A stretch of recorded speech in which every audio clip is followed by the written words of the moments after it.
Good morning, afternoon, evening, ladies and gentlemen. I'm George Moss, host of a program here at allpointstv.com. The program is called What's Going On? And we come on from 2 o'clock to 3 every Monday, and we are here for 1 hour. And today we'll be coming before the program called Satura's Black History Corner that comes on about 3:30 this afternoon, and they'll be here around from 3:30 to around 4 o'clock. I am always glad to have you with us because I know you could be doing other things with your time. And we are delighted here at the studio when you can join us and what we think is going to be an interesting conversation. We want you to watch all the programs here at the studio because people are working very hard to prepare these programs, and we do it just because we know that you don't want to be tuning in programs that will waste your time. And we think that we have some things that are going on here that are quality that no one else is in fact bringing to the public. And we do try to put a different spin on some things that you're looking at through other mediums. And we'll be saying some things here in this program today that will come out of some of the understandings we've come up with in terms of things that everybody's looking at in terms of the election, for example. And we're going to put a different face on some of it.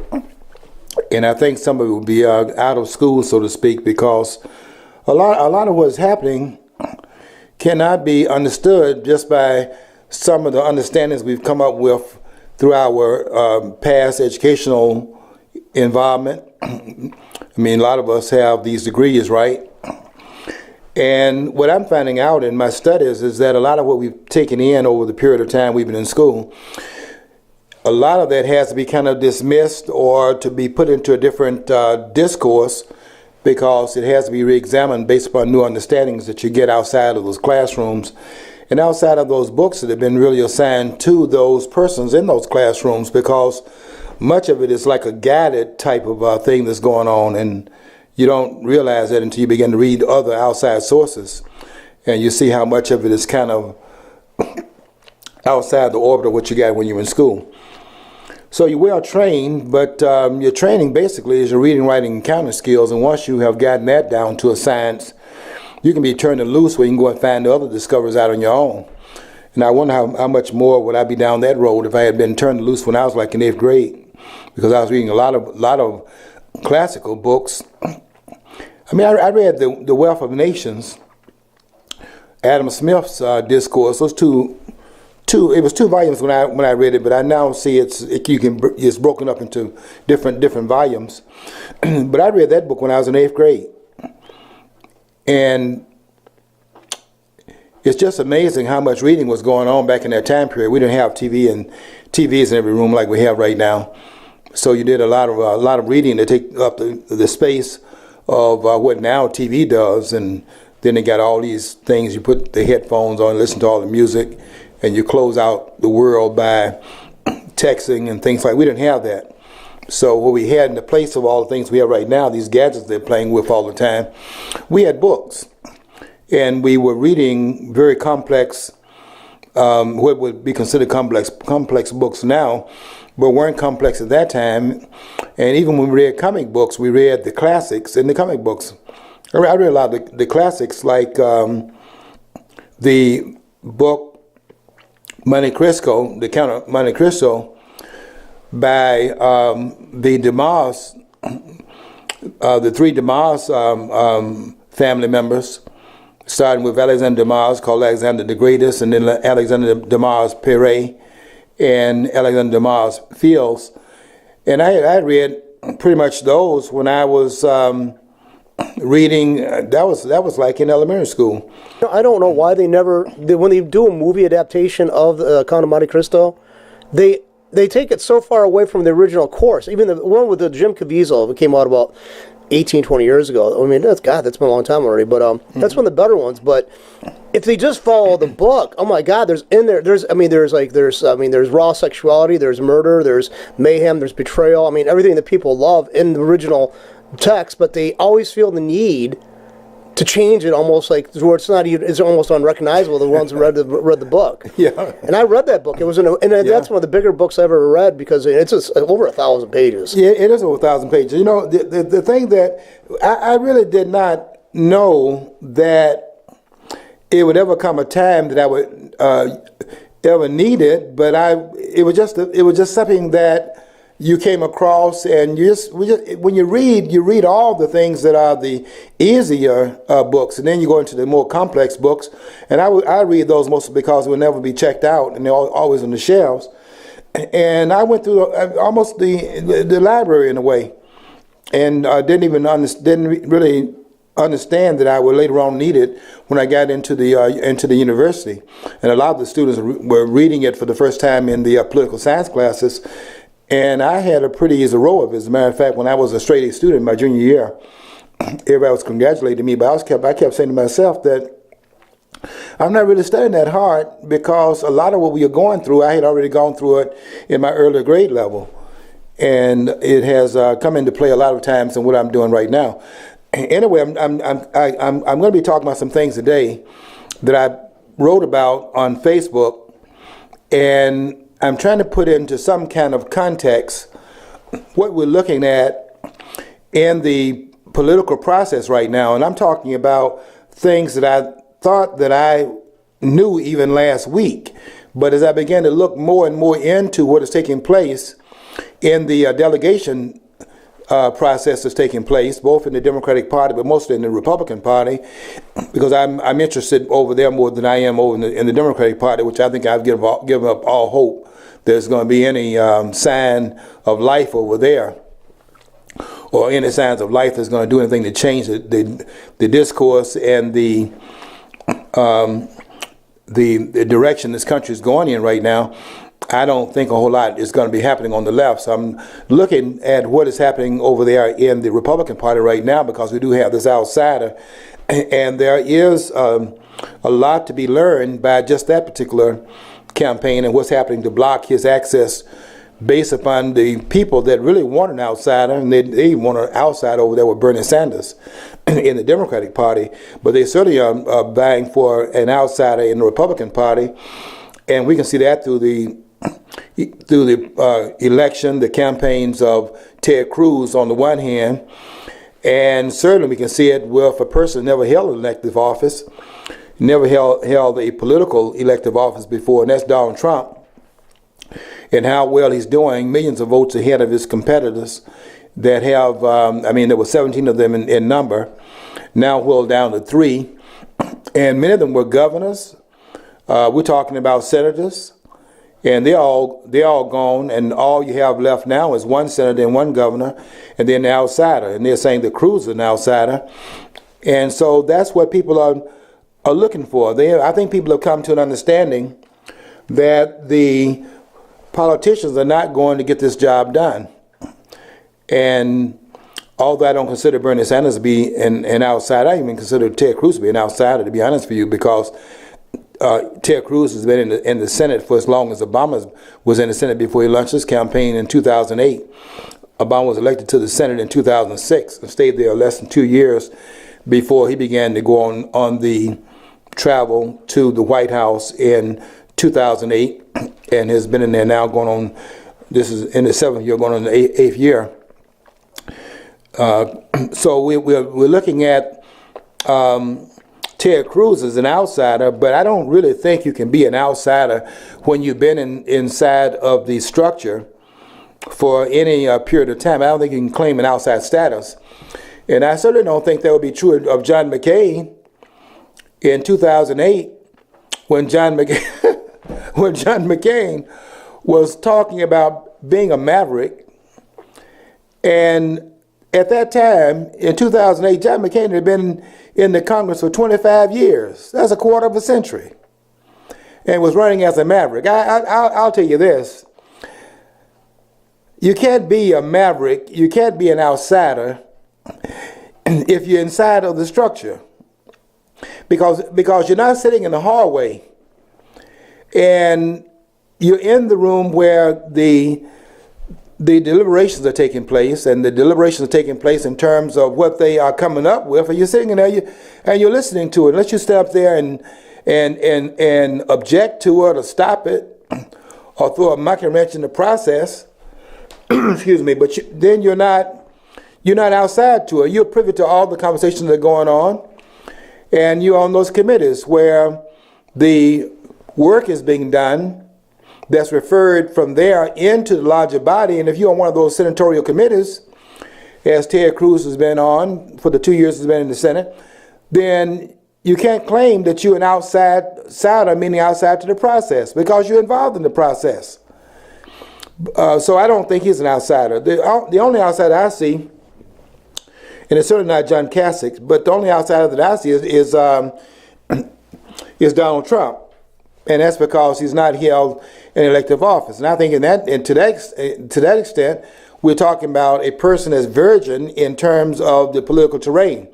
But that does not mean that I trust him once he gets in power, because after you get in power, then some other dynamics kick in terms of what you then become a part of. Well, for one thing, I do not like his Trump's track record for the abuse of eminent domain that he's encouraged, especially in London, Connecticut, and the Institute of Justice has got all that information there because they fought the unsuccessful fight against him on that. But the upside of it is a lot of legislators in other states saw what the abuse that occurred there and bolstered the the individual right to own property and the limitation of what you could use eminent domain for. But he's even stated again just recently that he thinks that eminent domain is a wonderful thing. Well, it's not intended the way he sees it as a developer. That's not the framers' perception of what it should be used for. You can guarantee that. And what scares me too is his total lack of a familiarity with the intention of the founders. Yeah, I think, he's malleable. But then again, are we, the people who are constitutionalists, going to have a chance to actually have any kind of pressure on him? Because he's already going to be surrounded by the sycophants and the people who already are opportunistic. And even if they don't like him, they're going to, like he did. He used the system to work to his advantage, and that's what they're going to do with him. Yeah, I think that eminent domain is a very dangerous instrument to be used, because if you don't have sacrosanct property rights in this country, then you don't have individual rights which are based upon those property rights. And once you weaken that foundation, then you have weakened liberty in the country, because your liberty is based upon your right to own property. And when I say own property, I do put that in quotation marks, because let's be honest about that, in terms of property rights, kind of tenuous in the country, because you never really own property in the ultimate sense of the word. I mean, you constantly you're paying taxes on the property, and if you don't pay the taxes, then that's confiscatory power the state then exercises over the fact that you did not pay for the land that you own. So in that sense, there is this tenuousness of that, but it becomes even more tenuous when you have eminent domain being used the way it's used right now, where they would take the property and use it for other than what the framers had in mind. And I definitely agree with you, John, in terms of that being a problem with Donald Trump and some of the ways he's used it as a private citizen in terms of some of the development issues, which never was the intention, and that is a problem. You see, I do support. I mean, if I don't support certain candidates, and that I have to go to the mountains, start, the revolution come down from the mountains like Castro did, right? Like Mao did. Although I would be in an Adam Smith type of mold, and not in a mold of these socialist leaning politicians. If I come out of the mountain, I'm coming down with the tablets written by Adam Smith and Milton Friedman and Murray Rothbard. People De Lorenzo, Thomas De Lorenzo. The Mises Institute. Ludwig von Mises. That I will come down with those tablets. By the way, there's a good.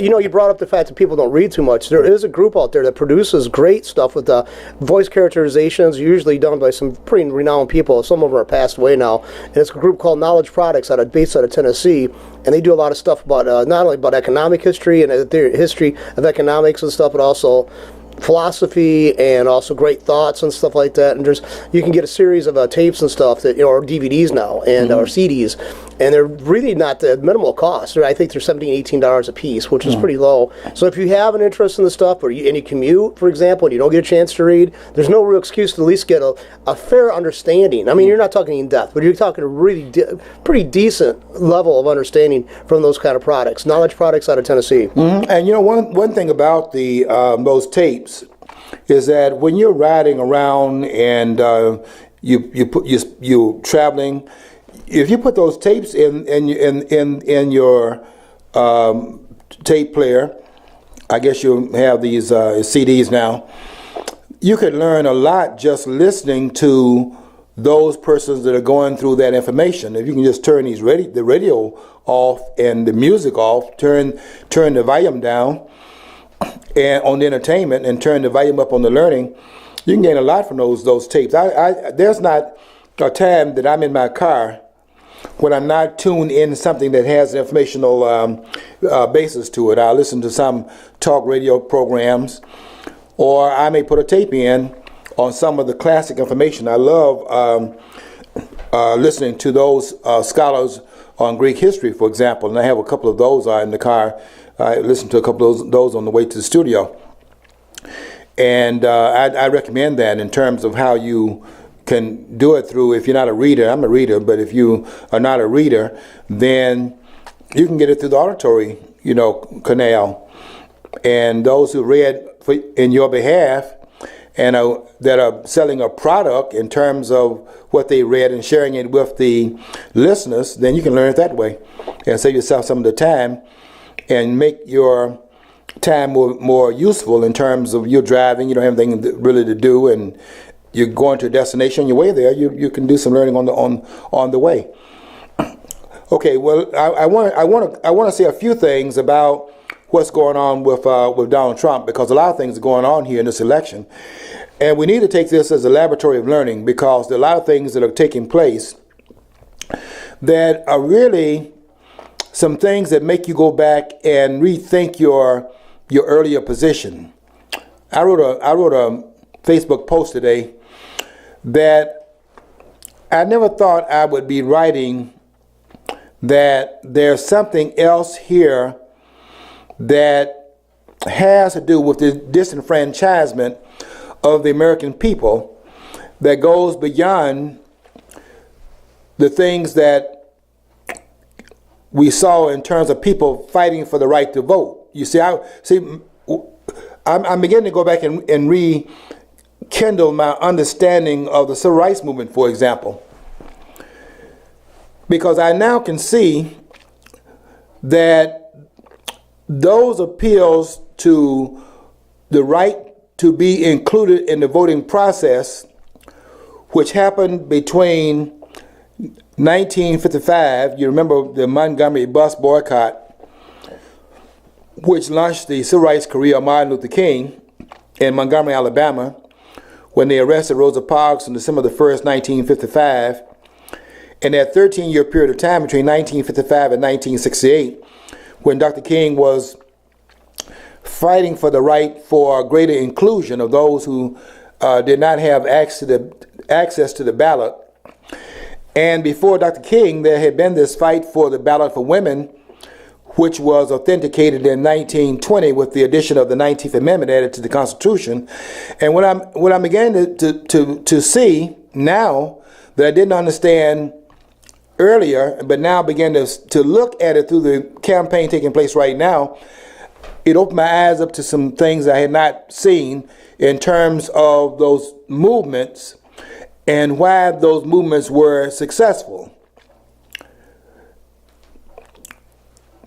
They were successful, and this is my view, and I would invite the scholars to look at this, and I'll get some of their input on it as well.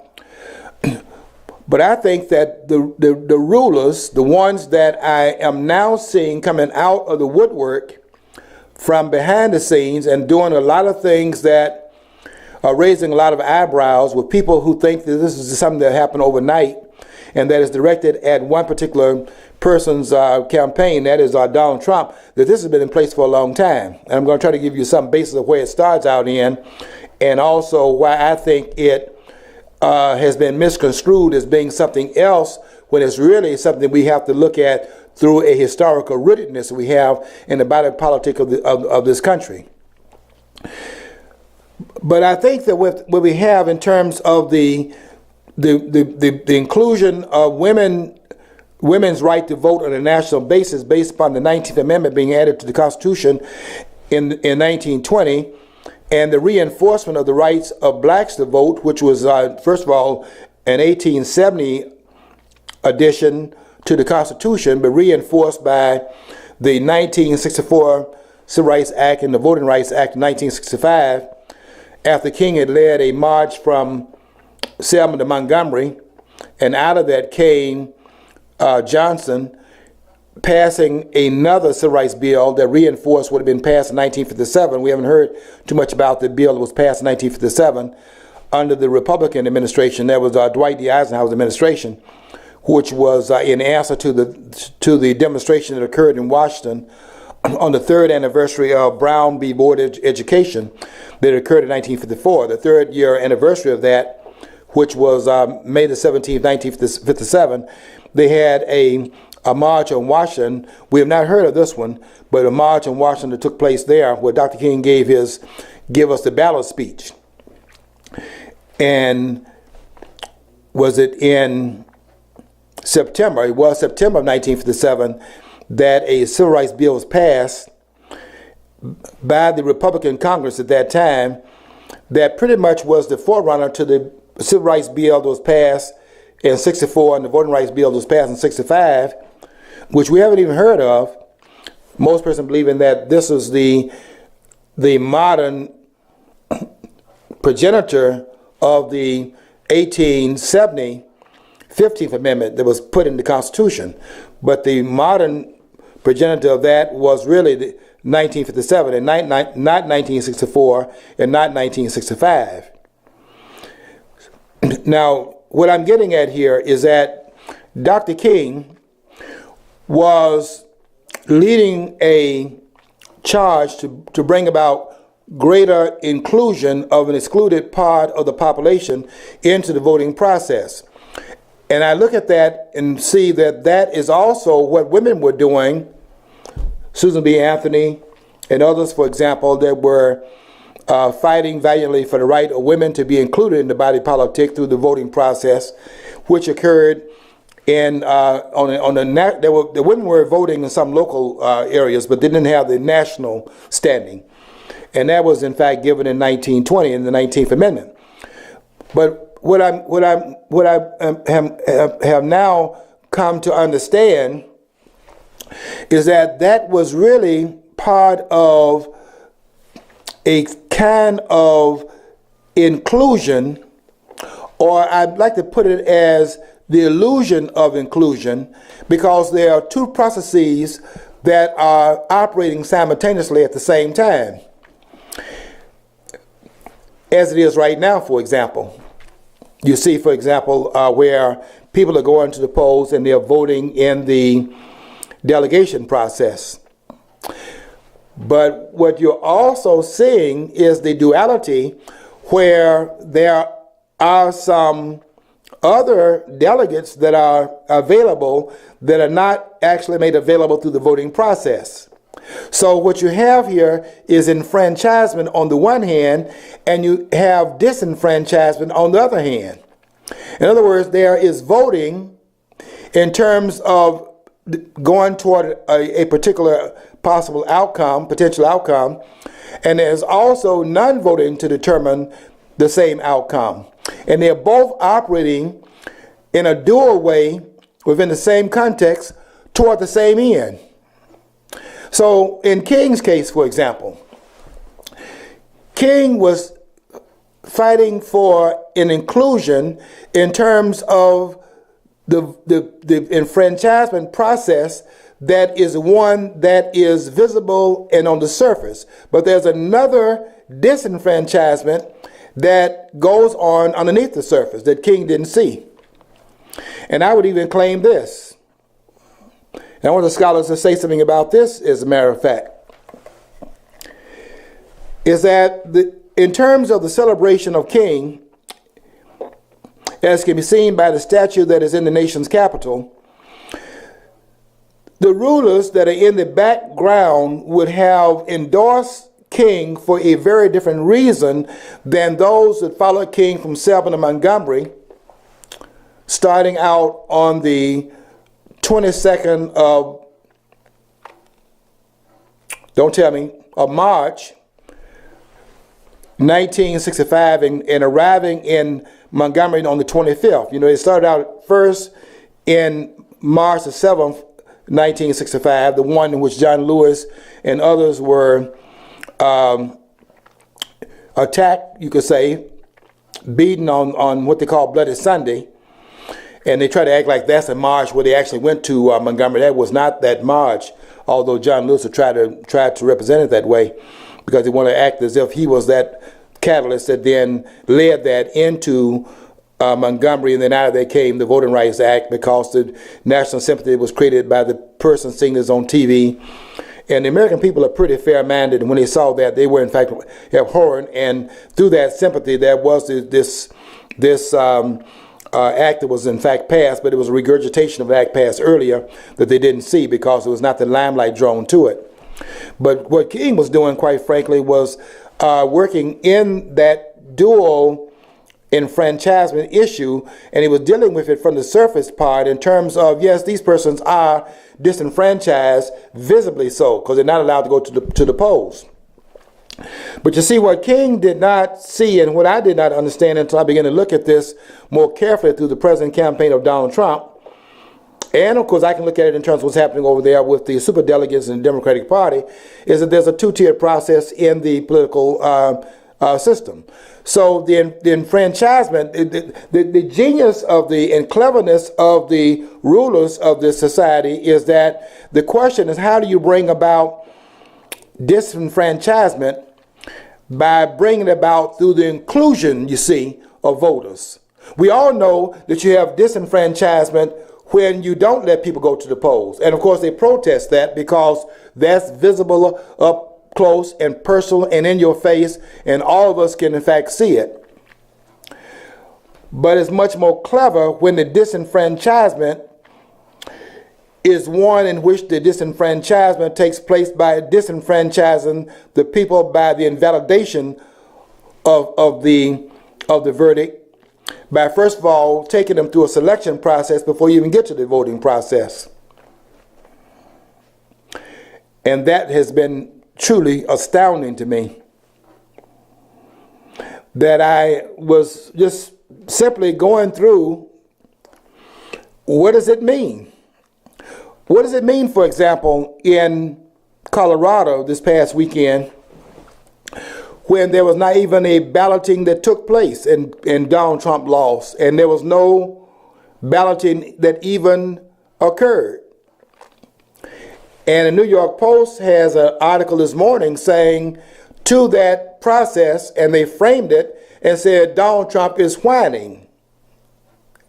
And so he's whining. He's whining. What the issue is, he's whining.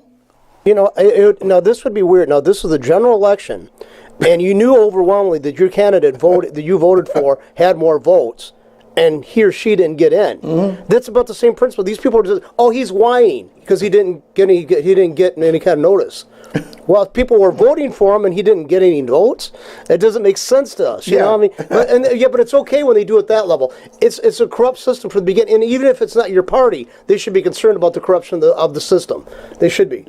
If you say that he's whining, you take away from the crucial issue is the corruption built into the political process, because this is nothing but absolute corruption that you're looking at.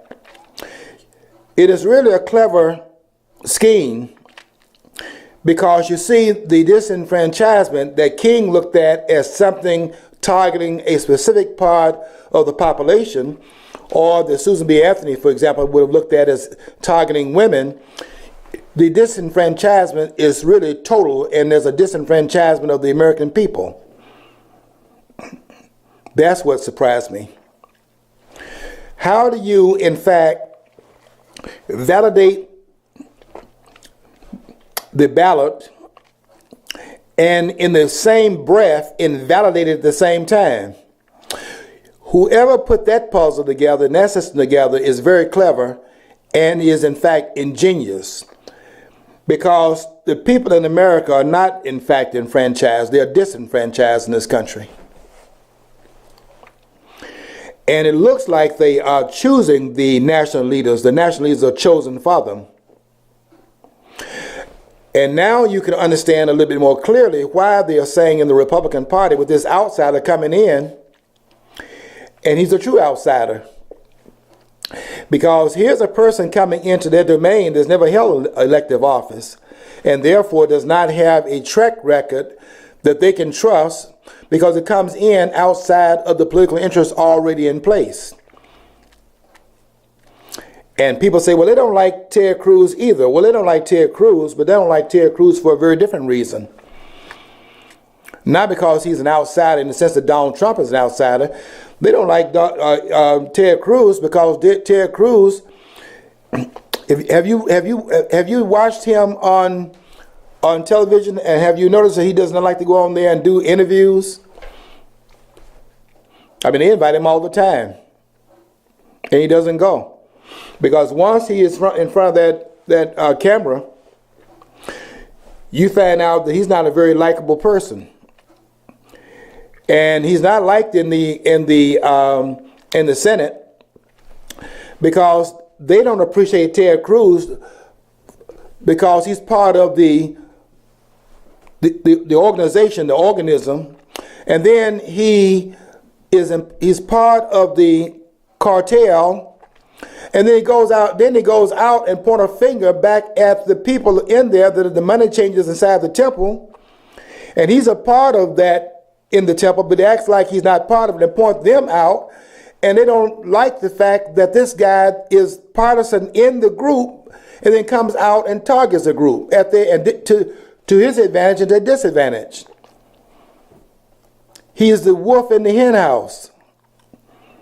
And they are angry with him because of that. Not because he's this Puritan. And I hear a lot of people telling me on the air that he's a constitutional scholar.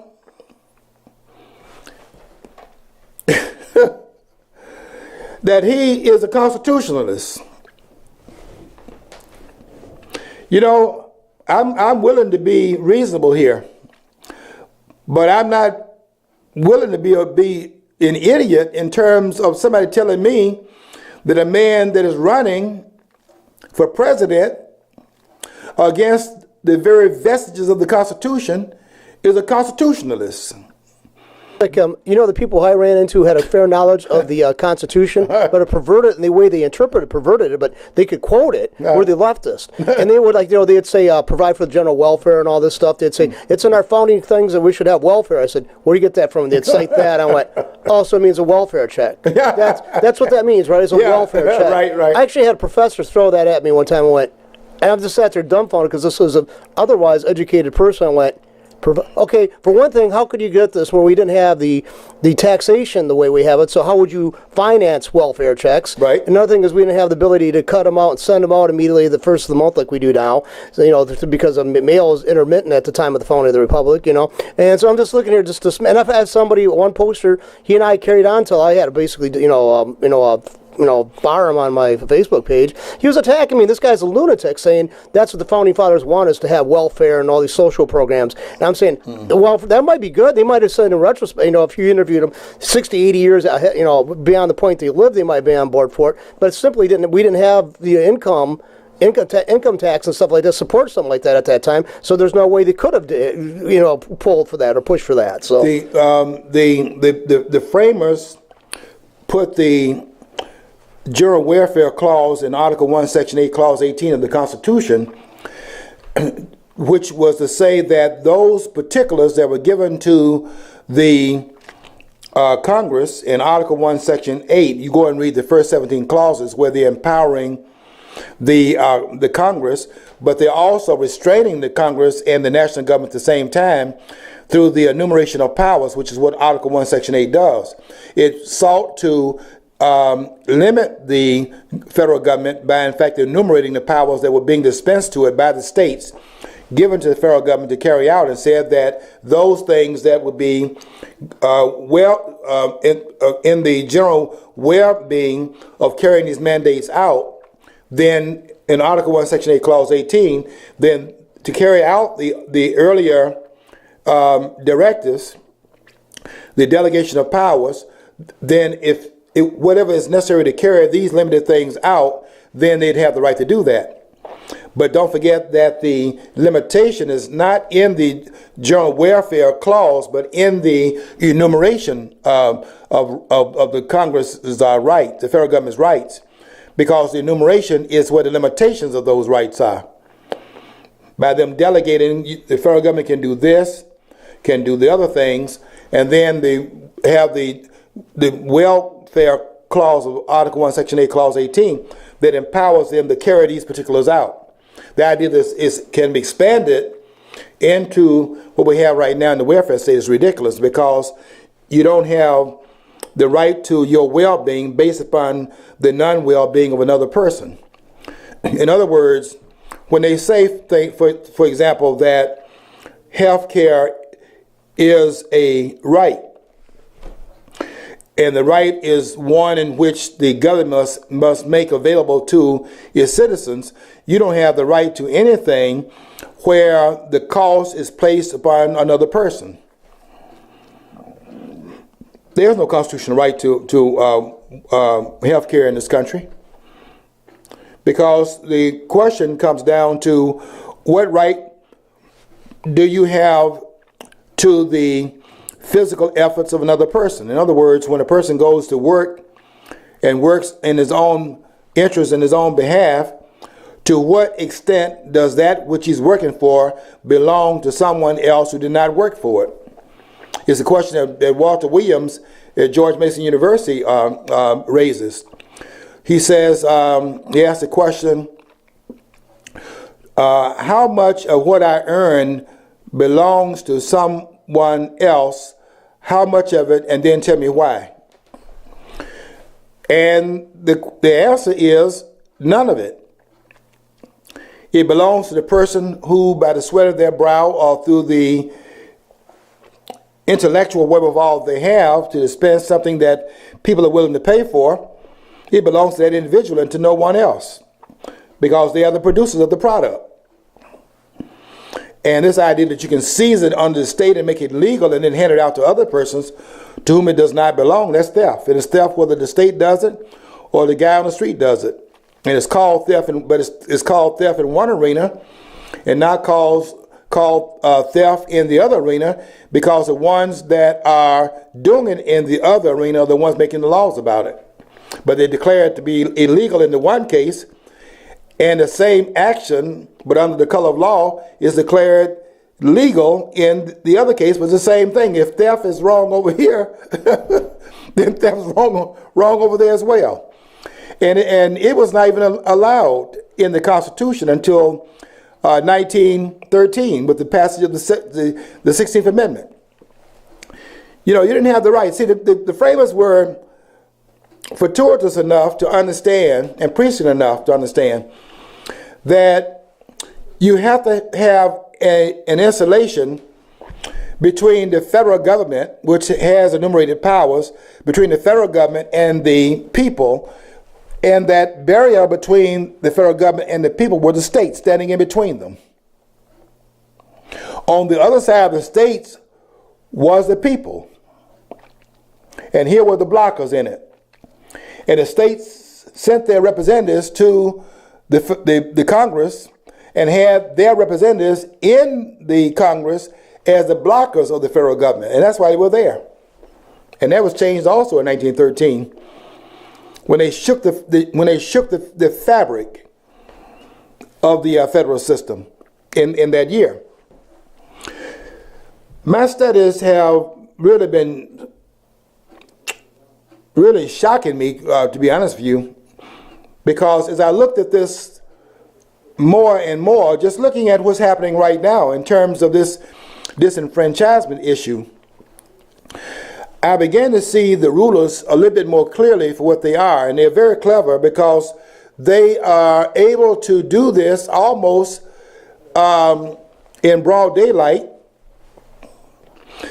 but at the same time in the color of darkness, because the blindness that they use in terms of how they pull the wool over the eyes of the American people. And there are a lot of people, I talk to a lot of people out there who think and argue with them about They think that it's some group in back of these people that are manipulating the strings at the top, and they're being manipulated.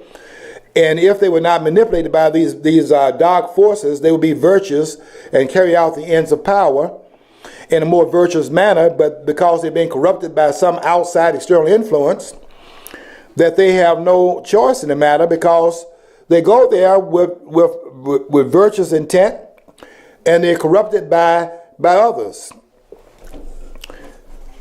And I'm not I'm not buying that argument.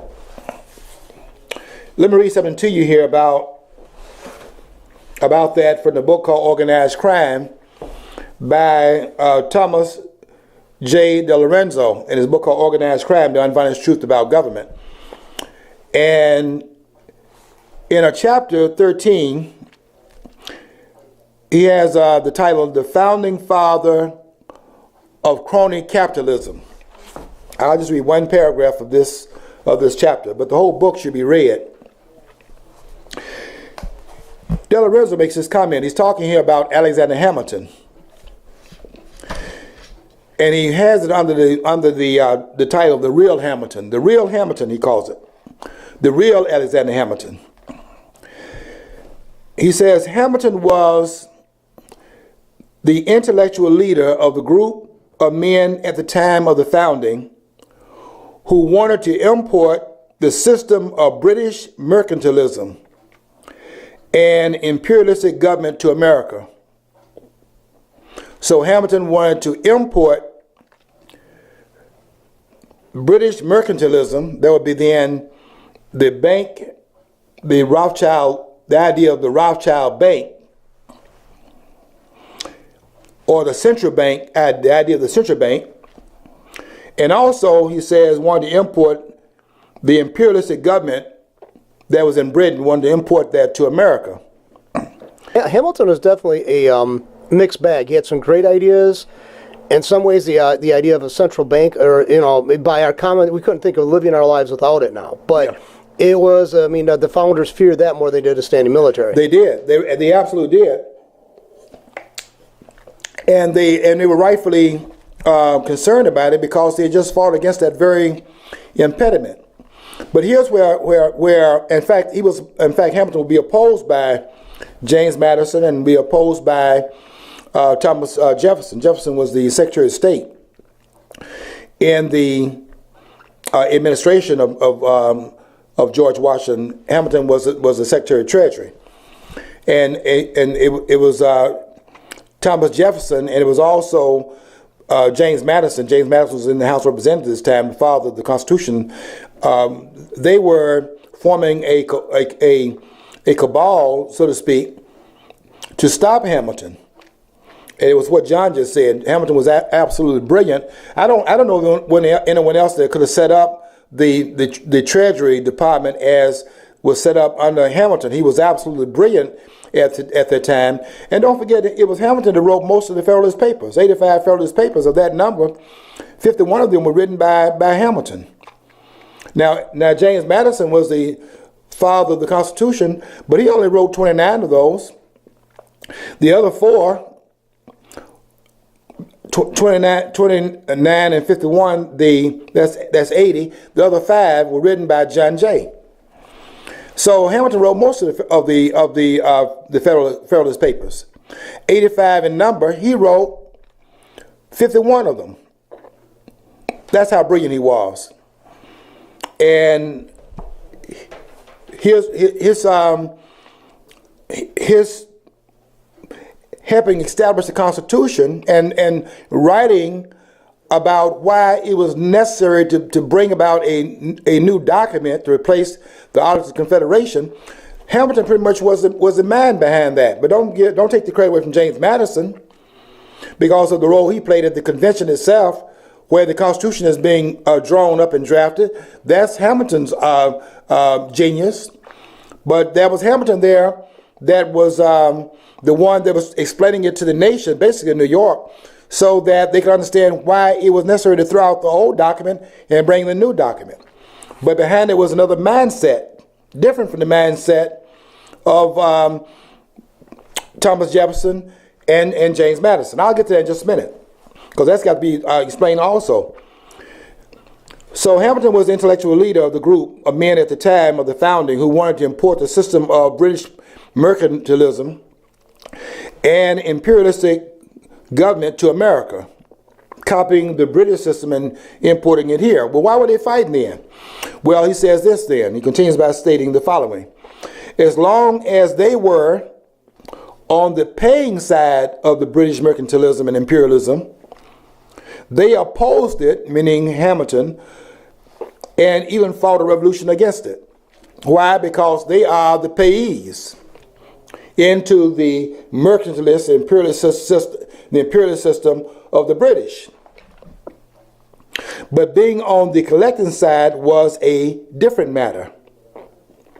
It is good to be the king, as actor comedian Mel Brooks might say. In other words, if you're going to have the collectors and the collectees, it's better to be the collector than to be collectee.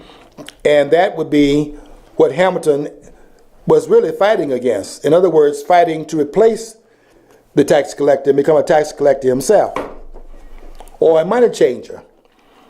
And there were others that were more true to the revolution. Don't forget, Thomas Jefferson wrote the Declaration of Independence. They were standing upon the principles of the revolution, which was, in fact, limited government, therefore restrain a government. And that means restraining in terms of the purse strings and otherwise, not only dispersion of power, but don't give them the money in order to be able to do all of these things, to create the welfare state, for example, and all of these entitlements. So the way I see it, rather than going back going out and seeing these groups such as I hear a lot of my friends talking about the Illuminati and things like that, I don't think that's accurate in terms of looking at the theme and tracing up to the modern times. I look at them as being Hamiltonians. These are Hamiltonians, and you can actually trace a theme of Alexander Hamilton through Henry Clay from Kentucky, who was influenced by Alexander Hamilton, and through Henry Clay, you come through, to some extent, Andrew Jackson. No, not Jackson so much, but Jackson was an opponent of that system. But through Alexander Hamilton Clay, then from Clay to Abraham Lincoln. And then through Abraham Lincoln, through the progressives you have, through Theodore Roosevelt, the nation's first progressive, on Mount Rushmore with Abraham Lincoln, and neither one of them belonged there, by the way. But thematically, if you understand the thematics that are involved in it, you can see how thematically this is played out through time, down to the present time period, through the political system through which they have inherited certain ideas. And there were two different ideas at war with each other at the beginning of the country's founding. There was a limited government idea. Hamilton had the opposite of that. Passed it down to Clay, and Clay to Lincoln. Lincoln actually destroyed the founder's idea in terms of setting up a new nation after the war between the states had occurred. It wasn't really a civil war. It was a taxation war, the second war of secession in this country from 1861 to 1865. And when that war was over, we had a new country in place, because then the old country had been overthrown. And it was a window dressing for the things that came on later. But 1861 to 1865 was a critical part of the nation's history. And that needs to be understood in terms of what this war was really about. It was a taxation war. Very similar to what had been fought between 1776 and 1783. And the 4-year war fought between 1861 and 1865 was fought over the same issue. And I put that war right back to what had been started by Alexander Hamilton and came up through his progenitors all the way up until 1861, where now the South is leaving because of the lack of rootedness and what was going on right at that point on what Lincoln was in fact doing with the tariff policies and so on and so forth. And this idea this over slavery, and that explains why a person was fighting and the good guys in the North and the bad guys in the South. That is so much minutia. There's almost it borders upon obscenity. I mean, that's a profane understanding of history. Follow the money and the power that is put in place, so that there will be this access to the money, and that's what this whole thing is about. People talk about the money changers, and the people that are above manipulating with money. That's chump change back comparison. They don't have $3.3 trillion, which is what's raised in the United States every year in terms of the taxation policy.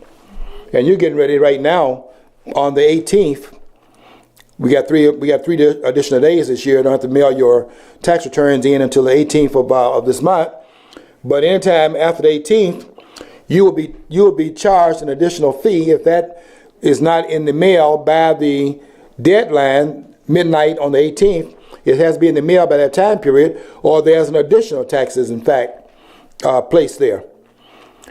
And that is, you give the ruling class of this country their money in order for them to leave you alone. And that's what that's about. And if you notice it, they never leave you alone, and you're continuing to pay, because that's the organized crime that Thomas De Lorenzo is talking about. And that's something that as I continue to write about this and try to open up some areas of understanding that nobody else has opened up, because nobody's writing about this. And I'll be honest with you, it really is not something that the scholars have even considered, because they have not understood the political processes in place. I mean, they understand, you can understand the Voting Rights Act, the amendments added to the Constitution and things of that sort. But that's not just all that's there. There's also people in the background that is manipulating the events. So all of that's over and above the surface, out in the more visible arena, doesn't have any ultimate control over the outcome, because the control of the outcome is not that. The control of the outcome is something that is the invisible part of the apparatus. And I would contend that everybody in the country is disenfranchised in that sense. In other words, how do you, through the puzzle that's put together, how do you invalidate the validation?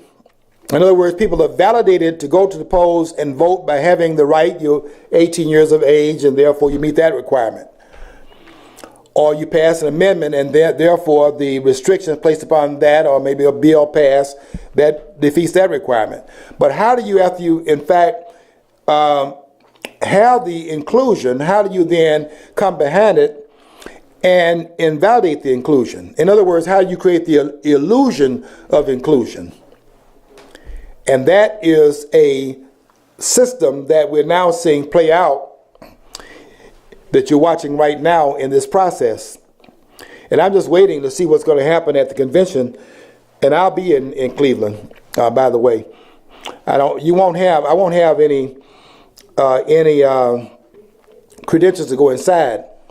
I was lucky enough in 2008 when I was out there in Denver to go inside. Once one of the persons from Maryland gave me a ticket. They asked me why I was in the hotel, and I was going to watch it. I was in the city, but I wasn't able to get in. And he said, "Well, what are you guys doing in here?" We said we don't have tickets. He said, he reached in his pocket. He's a representative from Maryland, and he gave us some tickets. He said, "Get out of here." That's how we got in. I was there for when the acceptance of the nomination was made. I was there in the Mile High Stadium when that occurred. Well, I'll be in Cleveland for those 4 days of the convention. Now, I don't have a ticket to go out there, because here's the other side of that process. You see, if they don't get you in the wash, they get you in the rinse. So Donald Trump is winning all these different, elections. Won 22 states so far. And in winning these states,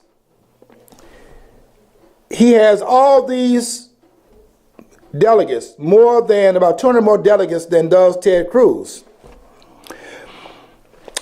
But the delegates that Ted Cruz is getting is not even through the voting process, some of them. Like the ones in Colorado, he got 34 delegates this weekend, and there was no vote that even occurred in Colorado, and yet there were 34 delegates that were assigned to Cruz, and nobody voted for them. Now, there are 200 of those kind of delegates that's going to be in the balloting in Cleveland when they meet there at that particular place. I know we got 1 minute to wrap this up. So the point I'm trying to make here is that there is something else that's going on in the process that people are missing.